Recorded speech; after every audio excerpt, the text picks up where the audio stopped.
इथपर्यंत पाणी आलं. इथपर्यंत पाणी होतं. त्याच्या साईडला दिसतंय ना हा. ते बळेग्राम तिकडे एकदम. श्री दत्तात्रय प्रभूंचं विश्रांती स्थान. अच्छा. या शिलालेखावरती पण त्यांच्या नावाचा उल्लेख केलेला आहे. हे दत्तात्रयांचं भोजन स्थान समजा. या ठिकाणी ते प्रतिनिधी जसं की आता हे जे इथं लोक दिसतात हा तुम्हाला, हा त्यांना कोणाला बाहेरची बाधा झालेली असते, जसं भूत बाधा असेल, कोण करणी असेल. तर जय श्रीराम मित्रांनो, माझं नाव आहे आदित्य आणि स्वागत आहे तुमच्या सगळ्यांचं आजच्या आपल्या नवीन ब्लॉगमध्ये. मित्रांनो, जसं की मागच्या ब्लॉगमध्ये आपण बीड जिल्ह्यातील गेवराई तालुक्यामध्ये असलेल्या श्री क्षेत्र पांचाळेश्वर या ठिकाणाची सविस्तर माहिती घेतली होती.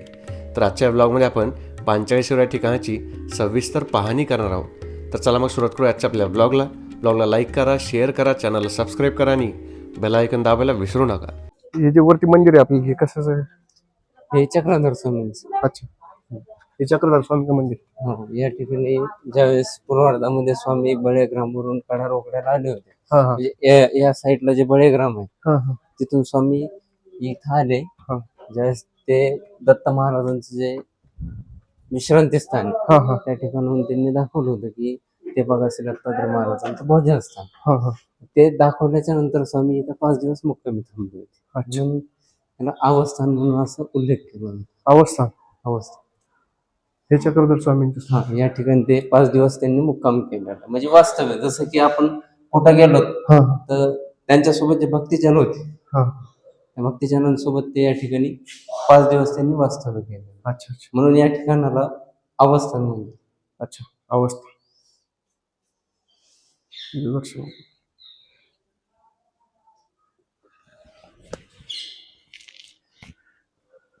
इथं त्यांचं हे वास्तव्य झालं. म्हणजे इथं त्यांनी 5 दिवस त्यांनी इथं मुक्काम केलेला होता. अच्छा. म्हणजे बळेग्रामवरून आल्याच्या नंतर. हा हा. इकडे हे जे दिसते आपल्याला, याला हे स्वामींचे जे जसं की ज्या ज्या ठिकाणी ते बसले, हा. जसं की त्यांची पूजा अर्चा झाली. हा. सकाळी ज्या ठिकाणी जसं आपण म्हणतो किंवा मानव उदक जसं असेल, पूजा अर्चा असते. जसं की जोमायचा आणि व्यासायचा यांना पुत्रदानाचा आशीर्वाद दिला होता. हा. जसं की त्यांना मुलं झाले हा. की ते मरण पावायचे. हा. त्या स्वामींनी त्यांच्या भिक्षेमधलं एक जे अन्न शिल्लक राहिलं होतं, ते त्याचे ज्यांचं मुलं मरत होते तर त्यांना ते खाण्यासाठी दिले प्रसाद म्हणून. त्यावेळेस त्यांना मूल झालं, मग ते मरण काय पावलं नाही, म्हणून त्यांना एक पुत्रदानाचा या ठिकाणी आशीर्वाद दिला होता. अच्छा. तेव्हा ते बळेग्राम येते. कोणतं? त्याच्या साईडला दिसतंय ना हा. ते बळेग्राम. तिकडे एकदम. हा, त्या ठिकाणावरूनच स्वामी म्हणजे होडीमध्ये बसून हा या साईडला जे कडा रोकडा म्हणून एक महानुभावांचं एक स्थान हा. आहे, चक्रधर स्वामींचं जे, त्या ठिकाणावरून स्वामी ज्यावेळेस आले होते हा. तर या गुंफेमध्ये आले होते. अच्छा. काय म्हणले? जे आता मध्यंतरी जो पूर आला होता, हा त्याचा पूर्ण गावाला वेढा बसलेला होता पाण्यात. हा हा. त्यावेळेस या ठिकाणी पाणी होतं. अच्छा, इथपर्यंत पाणी आलं. इथपर्यंत पाणी होतं. हे कधीपासून कधीच आहे हे बांधकाम समजा? हे जे कमान आहेत ह्या पूर्वीच्याच आहेत. जसं की अहिल्याबाई होळकर असतील, हा त्यांच्या काळामध्ये बऱ्याचशा काही गोष्टी या ठिकाणी झाल्या. हा जसं की पलीकडचं जे महादेवाचं मंदिर आहे विज्ञानेश्वराचं हा आपलं, हा हा ते अहिल्याबाई होळकरनी बांधलेलं. हा हा. आणि ज्या अलीकडच्या साईडला जे आता आपण जिथं जाणार आहेत, दत्त महाराजांचं श्री दत्तात्रय प्रभूंचं विश्रांती स्थान, अच्छा. ते त्यांची जी सवत होती हरकुबाई होळकर, त्यांनी ते मंदिर बांधलेलं. अच्छा. जसं की नदी पात्रामध्ये जर बघायला गेलं, नाशिक पासून बघितलं किंवा वरून बघितलं तर नांदेड पर्यंत अहिल्याबाईंच्या पलीकडच्या काठावरती मंदिर आहे आणि हरकुबाईंचे जे अलीकडचे. अच्छा. जसं की अहिल्याबाई ज्या होत्या त्या वारकरी संप्रदायाच्या होत्या आणि हरकुबाई ज्या होत्या त्या आमच्या मानोबा पंथाच्या होत्या. त्यामुळे त्यांनी मानोबा पंथाचे जे मंदिर आहेत ते हरकुबाईंनी बांधले. अच्छा अच्छा. आणि अहिल्याबाईंनी जे आहेत ते वारकरी संप्रदाय, जसं की महादेवाचे मंदिर बांधले. हे मंदिर हेमाडपंथी आतमधलं जे गाभार आहे पूर्ण जे हे साईडने जे आता 2015 मध्ये बांधकाम झाले असं, आणि जे आता आपण आतमध्ये जाणार आहे, ज्या ठिकाणी श्री दत्तात्रय महाराज दुपारचं एक ओमकोक्ष विश्रांती घेतात, आराम करतात, निद्रा दुपारची निद्रा. तर ते अहिल्याबाईच्या ज्या सौत होत्या हरकुबाई होळकर, त्यांनी आता पूर्ण बांधकाम केलेलं. अच्छा अच्छा. हरकुबाई होळकर म्हणजे होळकर घराण्याची एक सून होती. अच्छा. त्या महानुभाव. आता जसंच की हा शिलालेख आहे, या शिलालेखावरती पण त्यांच्या नावाचा उल्लेख केलेला आहे. अच्छा. त्याच्यामध्ये दाखवलेलं पण होळकर घराण्यामधली ही जी व्यक्ती होती, तिच्या एक आठवणीमध्ये ही जी दत्त गुंफा आहे याचं एक त्यांनी बांधकाम, म्हणजे जसं की एक आठवणीमध्ये काहीतरी वस्तू गुंतागुंत. निर्माण केली. अच्छा, याच्यात त्यांचं हे काय हे होळकरी घराण्यातली एक व्यक्ती, जसं की तरणी, हा हा ते आपल्याला व्यवस्थित वाचता येत नाही एवढं पण जसं की तो जुना शिलालेख आहे ना, जसं ती भाषा वेगळी. हे जे बांधकाम आहे हे जुनं आहे समजा. हे पूर्ण दगडाच आहे. अच्छा. हे पण हे पूर्ण स्लॅब जो आहे, हा स्लॅब पण दगडाचा होता. अच्छा, हा जो एवढा गाभर आहे हा पूर्ण जुना आहे. बाहेर बाकीचं जे केलंय 16 मध्ये. ते नंतर 2016 मध्ये.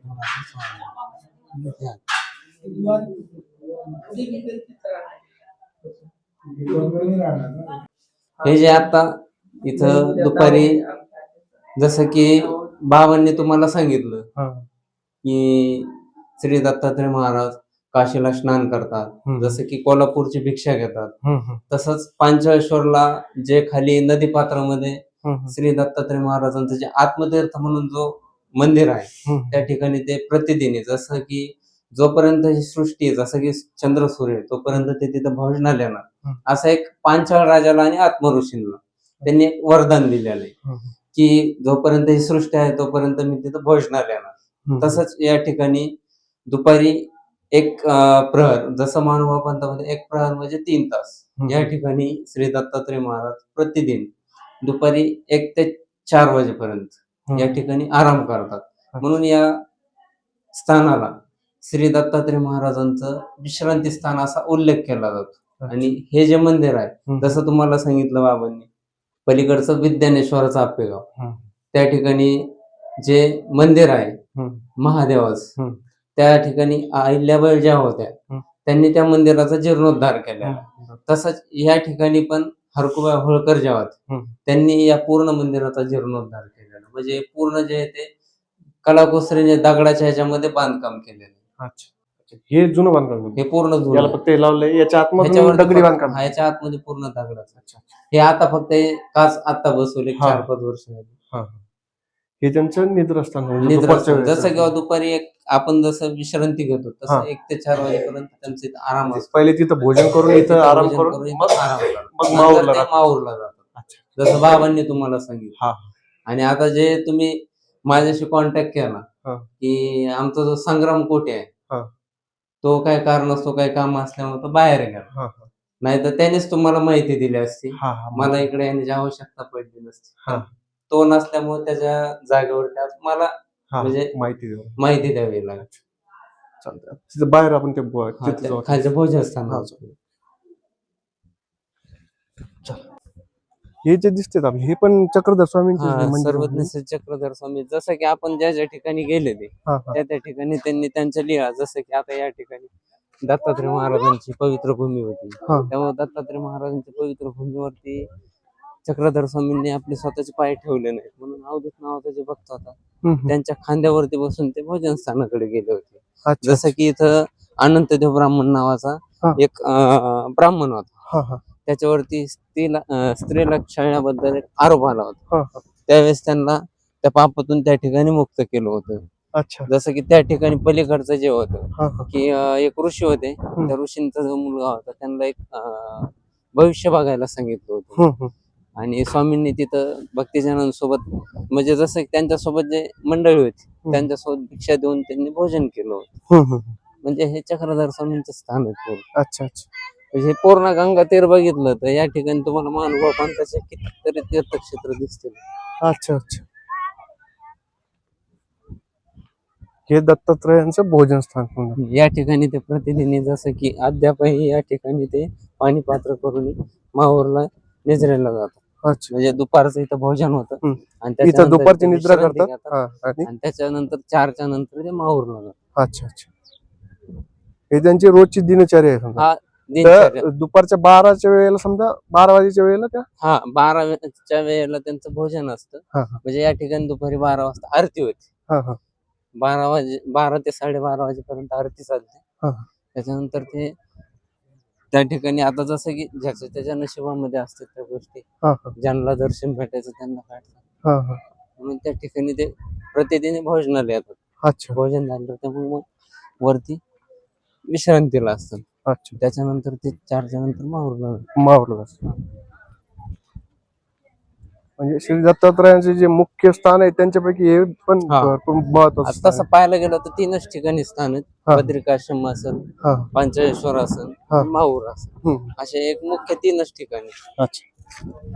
म्हणजे हे जे आपण जिथं उभं आहे हे त्यांचं भोजन स्थान आहे दुपारचं. हा, म्हणजे ही जी पूर्ण भूमी आहे ही दत्तात्रय महाराजांच्या पदस्पर्शाने पूर्ण पावन झालेली. जसं की आता हे जे इथं लोक दिसतात हा, तुम्हाला, हा, त्यांना कोणाला बाहेरची बाधा झालेली असते, जसं भूत बाधा असेल, करणी असेल, हा, हा. तर हे याचा दुःखातून मुक्त होण्यासाठी या पवित्र ठिकाणी येतात. अच्छा. या ठिकाणी आल्याच्या नंतर बरेचसे असे लोक आहेत की ते इथून नीट होऊन निघून जातात. अच्छा. अच्छा. मग त्या महिन्याला असेल, कोणी 15 दिवसाला असेल, हम्म. या ठिकाणी येऊन वाऱ्या म्हणजे खेट्या घालतात. अच्छा. आता हे सर्व जे आहेत ते आपल्या बाहेर बाधा झालेलेच लोक ते पूर्ण हे इथं सगळे जे आहे. इथं जे निवासस्थान करतात हा, हा. या ठिकाणी राहतात. हम्म. मग कोणी महिना राहतं, कोणी 1.25 महिना राहतं. अच्छा. मग त्यांना महिन्यात कोणाला 1.25 महिन्यामध्ये फरक पडतो, नीट होतात. मग जसं ज्यांना जमतंय तसं ते इथे येऊन खेट्या करतात. अच्छा. अच्छा. या स्थानाला काय म्हणजे काय म्हटलं जात नेमकं इथं? त्याला आत्मतीर्थ असा उल्लेख केला जातो. जसं की पांचाळ राजा आत्मऋषी, जसं बाबांनी तुम्हाला सांगितलं की आत्मऋषींना आणि पांचाळ राजांना जे एक वर दिला होता की जोपर्यंत ही सृष्टी आहे, जोपर्यंत हा चंद्र सुरू आहे, तोपर्यंत मी या ठिकाणी भोजनाला येणार, असं त्यांनी या ठिकाणी त्यांना वरदान दिलं होतं. म्हणून ते आजही अद्यापही पाणीपात्र करण्यासाठी या ठिकाणी दुपारी भोजनाला येतात. अच्छा. या ठिकाणी पूर्ण दंडकारण्य होत. हा. या दंडकारण्यामध्ये आत्मऋषी जे होते हम्म. ते या ठिकाणी आपल्या शिष्य परिवारांसोबत तपश्चर्या यज्ञ करत असायचे. जसं बाबांनी तुम्हाला सांगितलं, कुंभ आणि निकुंभ हे 2 राक्षस होते, त्या ऋषींना त्रास द्यायचे. त्या पद्धतीने जशा पद्धतीने पांचाळ राजांनी त्यांचा वध केला, वध केल्याच्या नंतर जे पापातून मुक्त होण्यासाठी पांचाळ राजांनी दत्तात्रय महाराजांना एक विनंती केली की मला या पापातून मुक्त करा. तसंच दत्तात्रय महाराजांनी त्यांना इथं बाण मारायचा सांगितला. बाण मारल्याच्या नंतर एक आत्मक जे तयार झालं, बाबांनी सांगितलं तुम्हाला की त्या तळ्यामधून पांचाळ राजाचं आणि त्यांचं पाप मुक्त झालं. स्नान केलं त्यांनी त्याच्यामध्ये. पाप मुक्त झाल्याच्या नंतर मग दत्तात्रय महाराजांनी त्यांना तो आशीर्वाद दिला होता या ठिकाणी भोजनालय होतं. मग ही गोदावरी जे ते त्यांनी सांगितलं, ही गोदावरी नंतर आलेली. अच्छा. पहिले इथं ते तळ होतं. हे तळ होतं पहिले, जसं पांचाळ राजांनी या ठिकाणी बाण मारला होता. पण आजही या ठिकाणी या स्थानाला आत्मतीर्थ असा उल्लेख केला जातो. अच्छा. त्यांनी तो जो बाण मारला होता त्यामुळे हे तळ निर्माण झालं. तळ निर्माण झालं साईडला. या ठिकाणी दत्तात्रय महाराज आजही जसं की अदृश्य रूपामध्ये येतात, तिथं भोजन करतात. आणि नंतर जसं की दत्तात्रय महाराजांचं श्री दत्त गुंफा असं आहे, त्या ठिकाणी दुपारी वामकुक्ष निद्रा घेतात, विश्रांती करतात. आणि 4च्या नंतर ते तिथून माहूरला जातात. अच्छा. जसं की पांचाळ राजाच्या नावावरती या ठिकाणाचं पांचाळेश्वर असं नाव झालं. अच्छा. तर मित्रांनो, अशा प्रकारे आपण श्री क्षेत्र पंचाळेश्वर या ठिकाणची सविस्तर माहिती घेतली. आपल्याला भवनी माहिती, मग तुमचं नाव, तुमचं परिचय सांगायचं राहील पहिले स्टार्टिंग. माझं नाव विद्याधर उदारभरे म्हणून, मी या ठिकाणचा पुजारी. अच्छा. तुम्ही या ठिकाणची पुजारी. या साईडला जे मंदिर श्री दत्तात्रय महाराजांचं जे विश्रांती स्थान म्हणून मी तुम्हाला सांगितलं, बाबांनी सांगितलं, त्या ठिकाणचं पुजारी, त्या ठिकाणची पुजारी. या भवनी आपल्याला माहिती सांगितली. तर तुम्हाला ही सगळी माहिती कशी वाटली हे आम्हाला कमेंट बॉक्समध्ये नक्की कळवा. आपल्या गावामध्येही काय असे काही पुरातन मंदिर असतील किंवा काही परंपरा असतील, काय असतील, त्याची आपण माहिती लोकांपर्यंत पोहोचवण्याचा प्रयत्न करू. तर आपल्या गावामध्ये असं काही मंदिर वगैरे असतील तर आम्हाला त्याचीही माहिती आपल्याला कमेंट बॉक्समध्ये सांगा. तुम्हाला या ठिकाणची पंचाळेश्वरची माहिती कशी वाटली ते आपल्याला कमेंट बॉक्समध्ये नक्की कळवा. आपल्याला माहिती देण्यासाठी भाऊंचे परत बाबाजींचे मनपूर्वक आभार. ब्लॉगला शेवटपर्यंत माझ्यासाठी तुमचे खूप खूप धन्यवाद. ब्लॉगला लाईक करा, शेअर करा, चॅनलला सबस्क्राईब करा आणि बेल आयकॉन दाबायला विसरू नका. तर चला मग भेटूत आपल्या पुढच्या ब्लॉगमध्ये. तोपर्यंत गुरुदेव दत्त.